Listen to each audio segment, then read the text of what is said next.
Hi everyone, welcome back to another episode of the Dental Download podcast. My name is Haley if this is your first time listening, and this is the third installment of my series all about my years in undergrad. So today we're going to be talking about my junior year. But before we get into the topic of the episode, I want to do my typical intro where I talk to you about what's going on in my life and what's been motivating me lately. So I moved home from MSU and I'm officially living in my parents' house indefinitely. We're not sure how long I'll be here. It really depends on updates from the dental school. As of now, all we know is that orientation is online at the end of June, and we don't know for sure if we're going to be in person at all for summer term or if we will be in person in fall term, which starts at the end of August. Really unsure. So I made it a priority this week to get a good study space, workspace together in my bedroom at my parents' house. So I moved my desk home, I set it all up, and I made my room somewhere that I feel very productive and comfortable.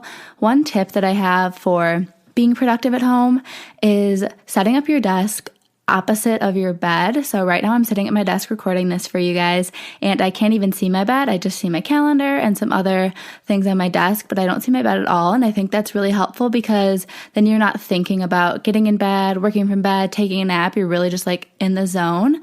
So that's been really helpful for me, and I'm actually gonna kind of jump right into what's been motivating me then based off of that. But just having a really clear workspace, and also I've been really planning ahead as for my content creation for you all. So I already know all of my podcasts coming up through pretty much July, which is crazy, and even some into August, and also my YouTube stuff and everything. So those are always linked below if you're interested in following along on the Instagram for the podcast. It's just at Dental Download Podcast. And we do have some guests coming up, which I'm super excited about. So that's been keeping me really motivated and inspired.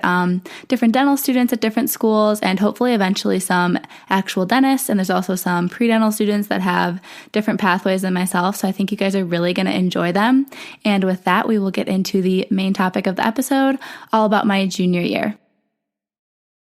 Want to make a podcast? Spotify's got a platform that lets you make one super easily and then distribute it everywhere and even earn money, all in one place for free. It's called Spotify for Podcasters. Here's how it works. Spotify for Podcasters lets you record and edit podcasts right away from your phone or computer, so no matter what your setup is like, you can start creating today. Then you can distribute your podcast to Spotify, but also everywhere else podcasts are heard. Video podcasts are also available, and you can earn money in a variety of ways, including ads and podcast subscriptions. Did I mention it is totally free, no catch?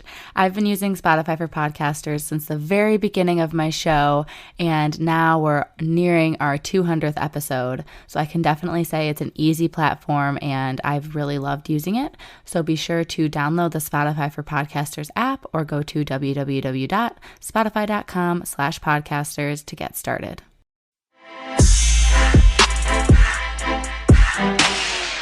So just a little warning before we start, this episode might be a little bit longer than usual because my junior year was really jam-packed with extracurriculars, and I applied that summer, and I did a study abroad that summer. I did a bunch of events at dental school throughout the year, so there's just a lot for me to cover, and I feel like it's really useful information to give some significant details and takeaways from all those experiences. And I was also in a lot harder classes this year, so it might be a little bit longer than usual, but just sit back and enjoy it or get busy cleaning or whatever you like to do while you listen. So setting the scene a little bit as usual, I was coming off a very pre-dental summer. As you heard, I just finished my DAT, had a good handle on my shadowing hours, and I knew I wanted to keep up that high GPA from my sophomore year. So I was really motivated going into my junior year, but I was also extra motivated / nervous because I knew that the classes I was taking are going to be a lot harder than previous years, because now I'm in those upper level classes for my major, those harder biology, biochem, all those kinds of classes. So I'll quickly list those off for you as usual, just if you want a reference for what kind of classes I was taking. So in the fall semester, I took human anatomy lecture, entrepreneurship class, introductory physics online, physics 1 lab, and physiology. And then my spring term, I took anatomy lab, which was a cadaver lab. I took biochemistry, which was an online hybrid class. I took an HPS upper level class and a bringing media to market class for my minor. And then I also took some classes over the summer, but I'll get into that towards the end of the episode when I talk about what I did over the summer. And I'll just blatantly say it right now, physics is not my friend. It has never been my friend, and it's still not my friend. So I didn't do too well in Physics 1. I got a 3.0, but I think it's important to evaluate your success in classes. So I was originally going to take Physics 2 in that spring semester, but since I did so poorly in Physics 1, I reevaluated my schedule and I pushed Physics 2 to my senior year after I would have applied and hopefully already been accepted, so that it didn't bring down my application GPA even more. So that semester I got a 3.75 with doing pretty poorly in the physics classes, and then that brought my cumulative down to a 3.88. And then I pretty much had to work my way back up based on spring and summer classes before I applied. So I got a 4 in the spring term, and then in the summer term I also got a 4, which was a lot of credits, and then I was able to apply with a really high GPA. We'll get more into the application stuff again at the end of the episode. So now I want to tell you guys a little bit about the classes and like which were my favorites and why, and like which class I would recommend, I guess. So I think anatomy is for sure like my top recommendation, just because it's really relevant to what you're going to be doing in dental school, and especially if your school has a cadaver lab. So I was able to take anatomy lab as well in the spring, and I also really liked doing it lecture in fall and then course in spring because I had a background when I got to the lab, and the lab was honestly very, very, very challenging. It was only 1 credit, thankfully, so if I didn't do great, it wouldn't hurt my GPA too much, but it was very time intensive. I was studying as if it was like a 3 or 4 credit class. You had to go in open lab hours on the weekends or weeknights, and I'd be there for probably like 6 hours a week that we had an exam in addition to studying at home. So it was very time intensive, but I wanted to put that effort into it to hopefully have some of that muscle memory, if you will, that like physical remembrance of what different parts of the body looked like on the cadaver, and understanding how nerves work and how things flow. When I do get into dental school, hopefully it'll be a little bit easier for me to know all the different systems and everything. I think we only do head and neck at Michigan, so a lot of the stuff I covered in those classes isn't necessarily useful, but I still think it's really good information to know if you're going to be any type of doctor. So highly recommend anatomy and lab if you're able to take it. And then I also want to touch on biochem because I get a lot of questions about that, and people are really intimidated for that class. So for me, it actually wasn't too bad, to be honest, but I went into it thinking it was going to be the worst thing ever. So I think if you put your expectations, I don't know if you want to call it high or low, my expectations, I guess, were high, that it was going to be super challenging. And I think that's why I was a little bit underwhelmed. I did very well in the class. And I think the main thing is, like I said in past episodes, I work really, really hard at the beginning of the term to make sure that I have a good foundation. I'm going to be successful later on. So I did that for that class, and I worked ahead and made sure I was doing really well in exams early on. And my studying for that class was pretty much really, really thoroughly knowing the practice exams and those questions inside and out, being able to correct wrong answers into being right and vice versa, and just like expecting what kind of question she was going to ask. And then I'd make Quizlets for any of the questions I didn't know or any molecule like picture questions that she might ask. So that's how I tackled that class. And I think biochem, or any prerequisite for dental school really, is really important to try to get a 4 in, because they also really heavily look at your prerequisite GPA as well as your overall and your science GPA. So for Michigan and for some other schools, biochem is a prerequisite, so you do want to try to do well in that class. And since it is challenging, it's a good way for them to gauge how you're going to do in tough science classes like those that you're taking in dental school. And I mentioned that like my sophomore year kind of laid the foundation for upper level science classes. So definitely for biochemistry and physio, as well as studying for the DAT and those introductory bio 1 and 2 really laid a strong foundation for me for physiology and for biochemistry. So there were units of that I barely had to study, or were more of like a review rather than my first time being exposed to content. And I think that really was a game changer or an advantage to me as a student, because it wasn't fresh. It was something I already had a little bit of exposure to. Maybe it went a little bit more in detail, but it was nothing I couldn't handle. So that's another benefit of taking your DAT early and self-teaching a little bit, and also working really hard in your introductory biology classes, because if you can master that content and keep it with you, it's going to come up again and again in all of your other science courses, and you're going to be referencing that information that you learned constantly. So those are just some takeaways for me for academics for junior year. And extracurricularly, I know I mentioned that I had 2 executive board positions coming into junior year for AED, which is the Pre-Health Honor Society on our campus.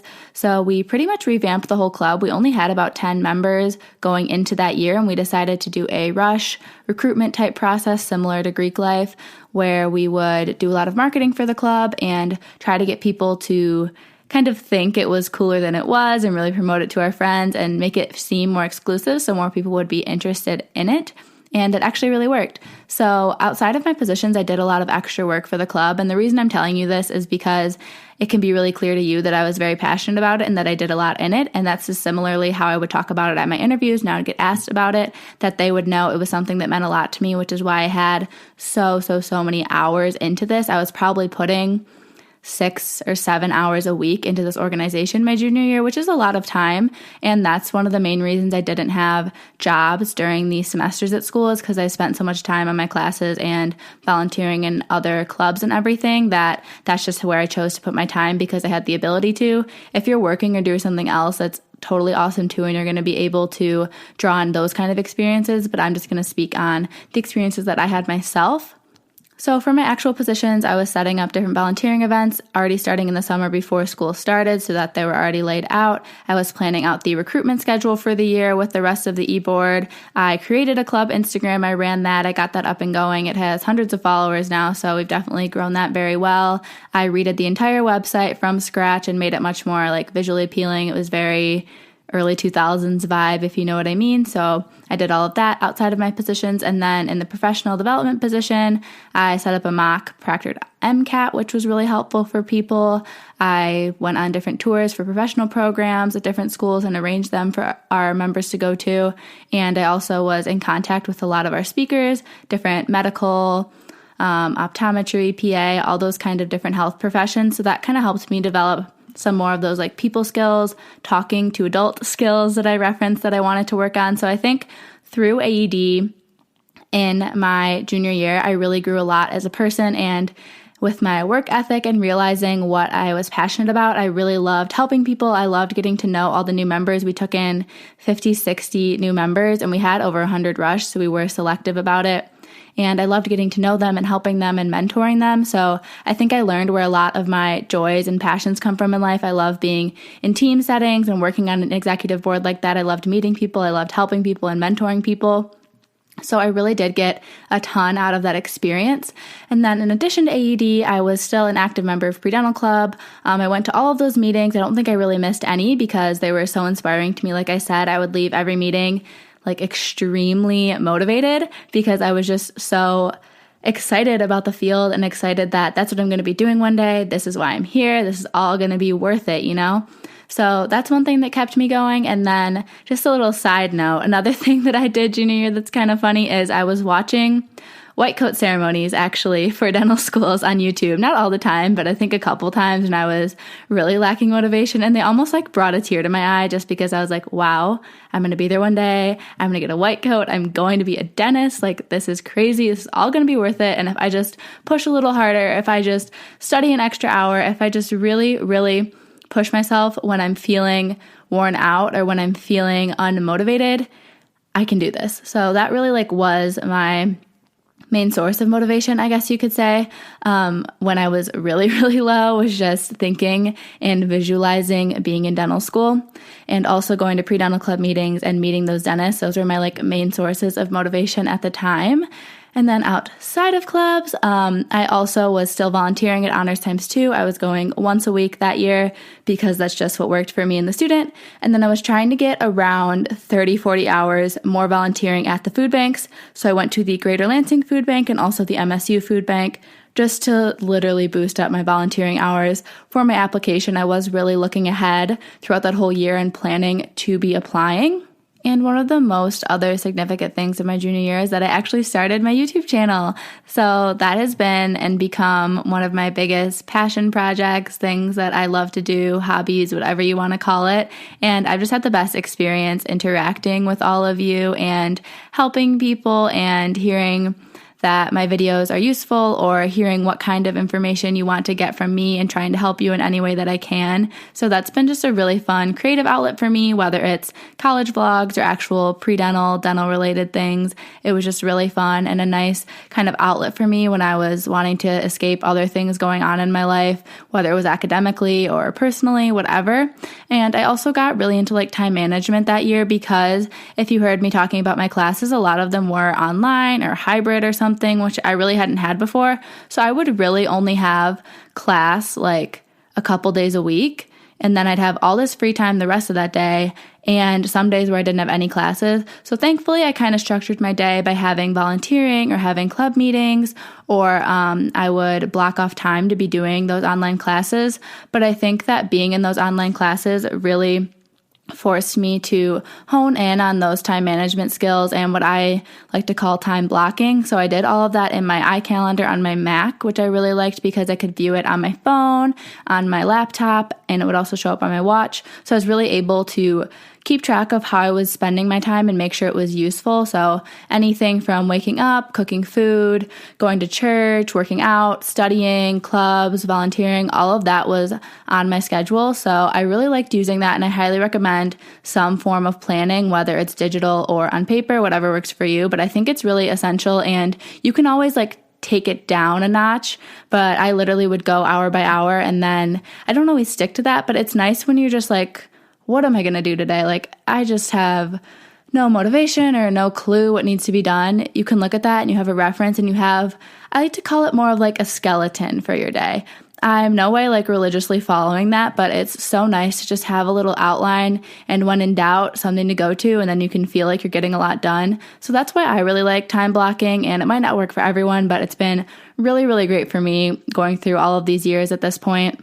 So like I said, this junior year, it was right before I was going to apply to dental school, right? So I obviously had applications, cost of applying, where I wanted to apply, making those decisions were all really heavy on my mind, as well as trying to get good grades and then in my free time doing all my hobbies and clubs and stuff. So I was going to a lot of pre-dental days at dental schools. One, because that counts on your application under the category of academic enrichment, but also because I wanted to figure out what schools I liked to, if I want to apply there, and then also just what would be my top choice. Let's say if you got into every single school you applied to or something, which I don't know anyone that's ever happened to, but could be you never know. So I went to pre-dental days at University of Michigan, Detroit Mercy, Ohio State, and Marquette University in Milwaukee, Wisconsin. So I went to a few at most of these schools. I went to a couple at Michigan. I went to, I think, 3 at Detroit by the time I applied in June. I went to 1 at Ohio State, and I went to 1 at Marquette over the summer.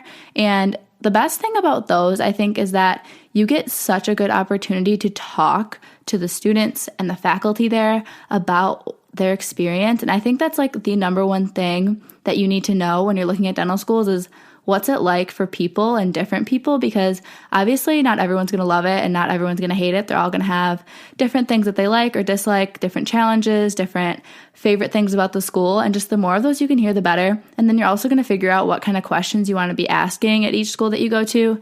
I'll get more into that in my senior year video when I go to interviews and was asking a lot of questions of the students and everything, but this was just to kind of warm up for interview day, a good way for you to get exposed to the school. And also they always have hands-on portions at most of these, so that was really cool because you got to practice dentistry, you got to use a drill, you got to make molds and casts. It was just really, really, really fun for someone that usually is just sitting in class, and doing bookwork and just thinking, when will I finally get my hands wet, get in clinic, get in sim lab, whatever. So this is a little warm up, a little test drive, and it's just the best time, especially if you're not sure 100% on dentistry yet. This is a great way to figure out if you want to do it because you're hands on, and you're also getting to talk to dental students about what your life would be like for 4 years if you went to dental school, because obviously it's really hard. So you want to make sure this is what you actually want to be doing. So pre-dental days are the best way to do that.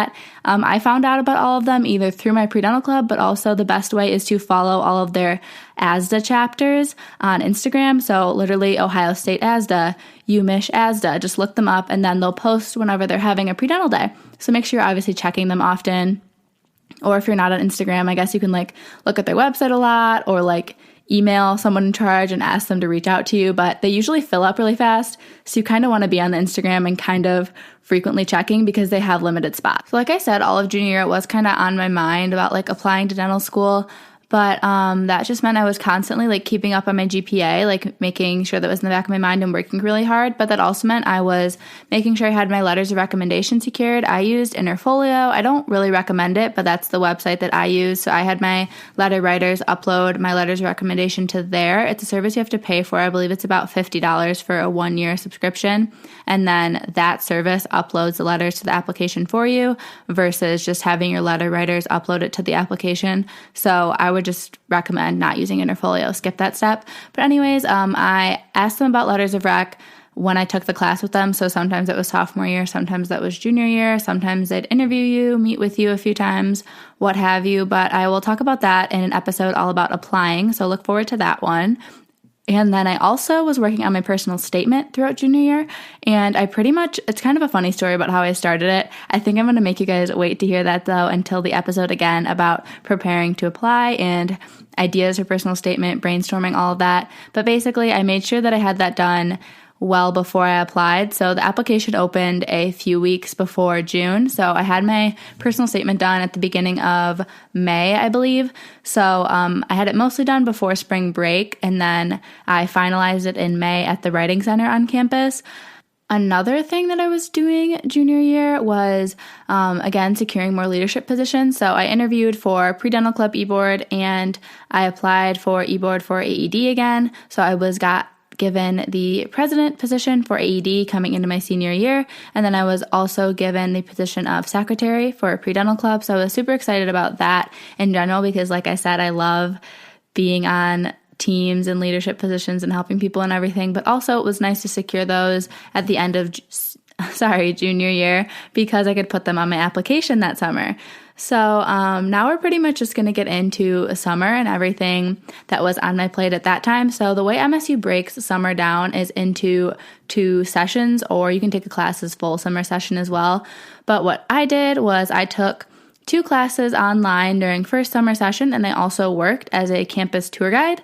So the classes that I took were epidemiology and psychology 101. So I needed the epi class for my major in human bio, and then I needed to take psychology because it's a prerequisite for Michigan. So I did both of those online, even though I lived in East Lansing, just because I wanted to be able to work as much as possible and just like manage my own schedule and my own studying. So I had a job as a tour guide. I worked as many hours as they would give me, but it really wasn't that many, especially at the beginning of the summer when we were still just being trained.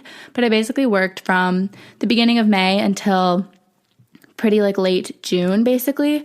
So the job entailed, it was actually like literally the best time ever, and I would highly recommend it to anyone to be a tour guide at their campus. I might just be MSU, but it was so much fun, and I loved the job. I got to talk to people like all day, like and about something I love, Michigan State, and it was really cool because you got to learn a bunch of like fun facts about the school that you didn't know. I could go on and on about the tour guide job, but it was the best time, and I wish I did it longer, but I just did not have time in my schedule during my senior year to do it. I just had too much on my plate, so I stopped after that first summer session. But it was really cool to talk about in my interviews just because it was kind of a unique job. And then also, I really think I improved my like speaking skills again, public speaking, and also just communication in general through that tour guide job and through having my YouTube channel. I think really, really helped me overcome or conquer, whatever you want to call it, that fear, that anxiety, that uncomfortable feeling with talking to people in positions of power or adults or even anyone really.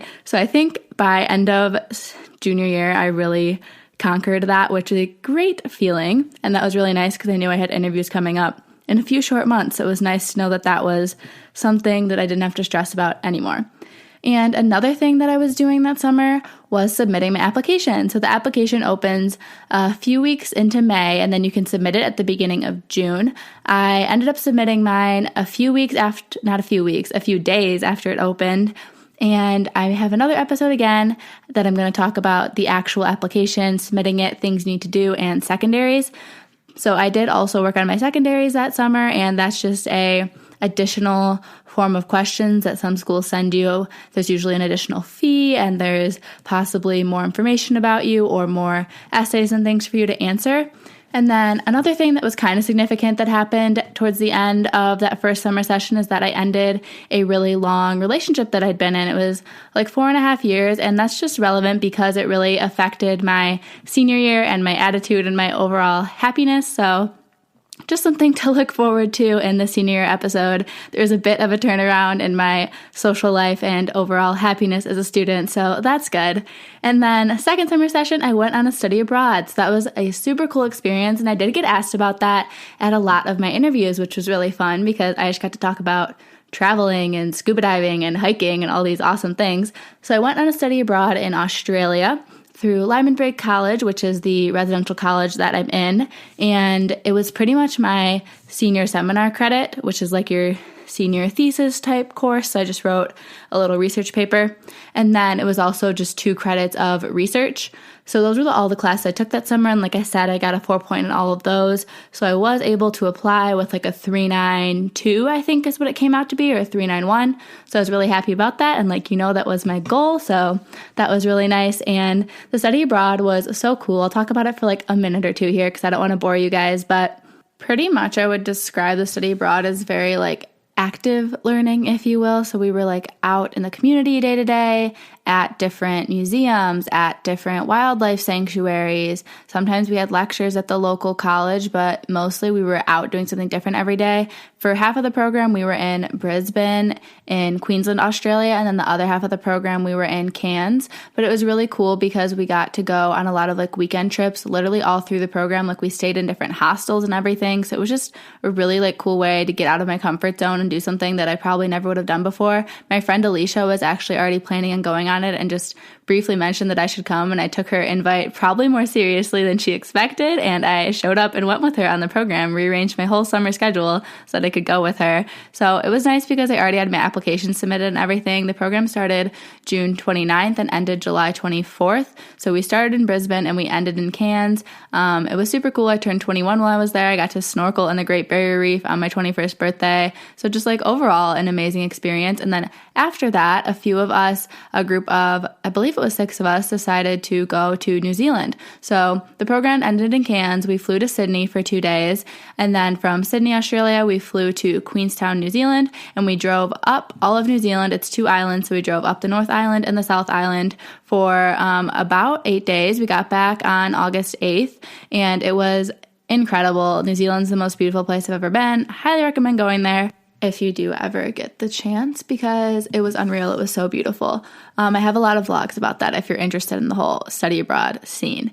But I did get a lot out of it. Again, I think socially it was good, personal growth, finding yourself on study abroad or whatever. I wouldn't say it went that far, but it was just really cool. And I made a lot of friends that I wouldn't have met otherwise. And overall, really awesome experience. And I was really grateful that I got to experience that and see so much of the world that I otherwise might not have. I could have gone to Europe or something through MSU, but I figured not everyone gets a chance to go to Australia, but I'll probably go to Europe at some point in my life. So Australia was the move for me at that time. But anyways, I got back on August 8th, and then I was already getting interview offers mid-August pretty much. So I got an offer to Detroit Mercy that I set up for the end of August. It was actually the exact same day that my lease started at my apartment. So I had already scheduled for the movers to come and set up my furniture that day and all this stuff. So my lovely mom was the best, and she went to my apartment and supervised the movers setting up my room and everything. So I definitely owe her one for that while I was at my interview at Detroit Mercy. And then I came back and finished moving into my apartment and everything. So it was at the very start of the school year. And then I also got my invite for the Michigan interview in August, and then I had that in September. And I'll pretty much get into all the other interviews during the senior year episode because that's when they all happened. But that's pretty much everything about my senior year. I do want to give you guys my main takeaway because I think it's important. Basically, that you are in control of your own success. Junior year was really, I think, awesome for me. I had a lot of successes, but I also had a lot of hard times, personally. And let's just be a reminder that, success is really personal. It's whatever you define it to be. You set your own goals. You set your own self-expectations. So if you really want something, you're going to make it happen, and it's going to happen in the time that it's supposed to because you're going to continue working hard. you can do this. So like I said, like visualize your acceptance day to dental school, visualize getting that white coat, visualize graduating dental school, like visualize how proud you're going to be calling your parents to tell them the good news, seeing their faces when you get that white coat, when you graduate, and just like soak up that happiness and let that be your motivation to work hard and keep pushing through these really uncomfortable, strange times, because it really is all going to be worth it. And I have so much faith that you guys are all going to be so successful. So thank you guys so much for listening to this episode. It was really fun for me to talk about, and I hope you're excited for the episode about my senior year and all the guests we have upcoming. Again, be sure to check out the Instagram because I'm trying to engage with you all a lot on there and hear about what you want to hear from these episodes. So definitely leave me comments, send me messages so I can make these as useful for you as possible. And I will talk to you next Monday.